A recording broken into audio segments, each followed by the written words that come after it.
लेकिन अब से कुछ ही देर पहले पुलिस ने भी प्रेस कॉन्फ्रेंस की और मेहदी की गिरफ्तारी की औपचारिक जानकारी दी है। पुलिस का कहना है कि वो अपनी पहचान बदलकर बेंगलुरु में रह रहा था।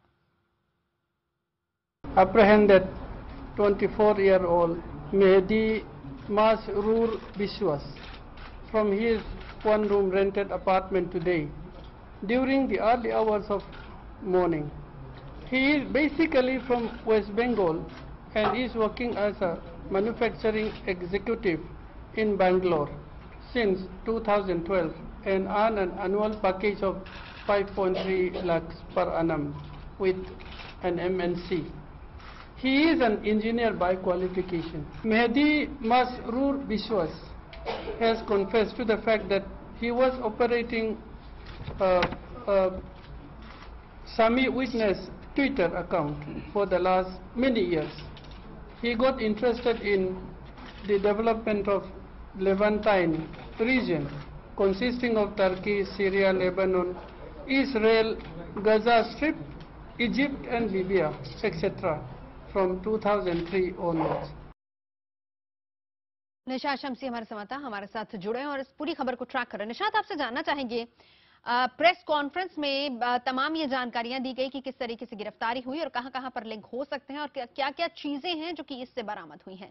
लेकिन ये बताएं, क्या इस बारे में भी पुलिस तफ्तीश कर रही है या फिर पुलिस को पता चला है कि किस तरीके से ये उनके संपर्क में आया और किस तरह की बातचीत होती थी? बिल्कुल, देखिए अब तक की जानकारी के मुताबिक इस शख्स ने खुद से ही जो आईएसआईएस का कई सारा चैट रूम है उसमें जाकर खुद से इंटरेक्ट करता था और वहीं पे जाकर ये लोगों से बातचीत करता था और इसी दरमियान उसकी मुलाकात कुछ लोगों से हुई और उसके बाद से लगातार ये ट्विटर के जरिए उनकी बात है उसको कहीं ना कहीं आगे बढ़ाने का काम कर रहा था।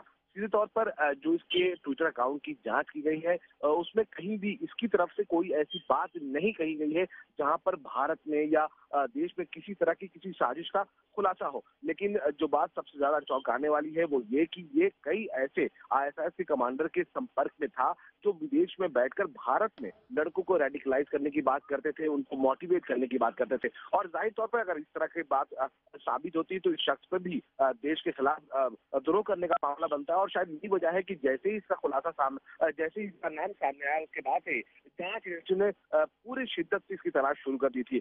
लेकिन सवाल यहाँ पे खुफिया एजेंसियों पर भी खड़ी होती है कि एक शख्स बैंगलोर जैसे मेट्रोपॉलिटन सिटी में बैठकर ये पूरा ऑपरेशन चला रहा था और इसकी जानकारी उन्हें नहीं लगी। ये मामला भी तब सामने आया जब एक चैनल ने क्लेम किया कि बतौर रिक्रूटर बतौर एक एम्पिटाइजर एक शख्स है जो लगातार बतौर पीआरओ जो है वो बेंगलुरु से बैठकर आईएसआईएस के लिए काम कर रहा है। उसके बाद जांच एजेंसियां हरकत में आई। हालांकि जो इनका परिवार है भले ही वो इस बात से इनकार करे कि इसे फंसाया जा रहा है, लेकिन जब कल रात पुलिस इस शख्स के घर पहुंची थी इसने खुद इस बात को कबूल किया था कि वो इस तमाम ट्वीट्स को एंडोर्स करता है, वो खुद आईएसआईएस को काफी ज्यादा फॉलो करता है, लेकिन उससे इस बात की कोई भी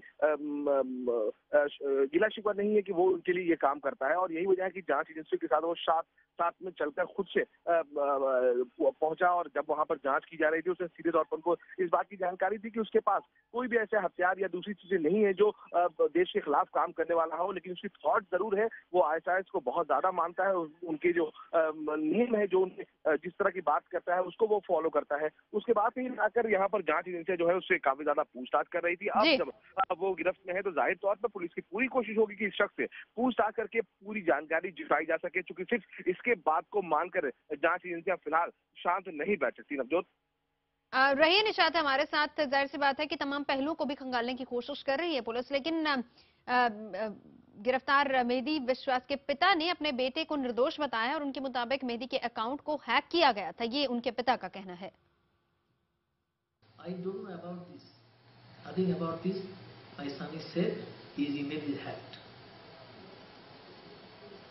And last night, as per conversation with telephone, he said his email is hacked.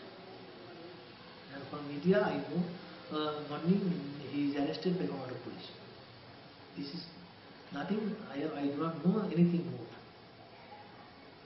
आपका नाम? Mikhail Vishwas.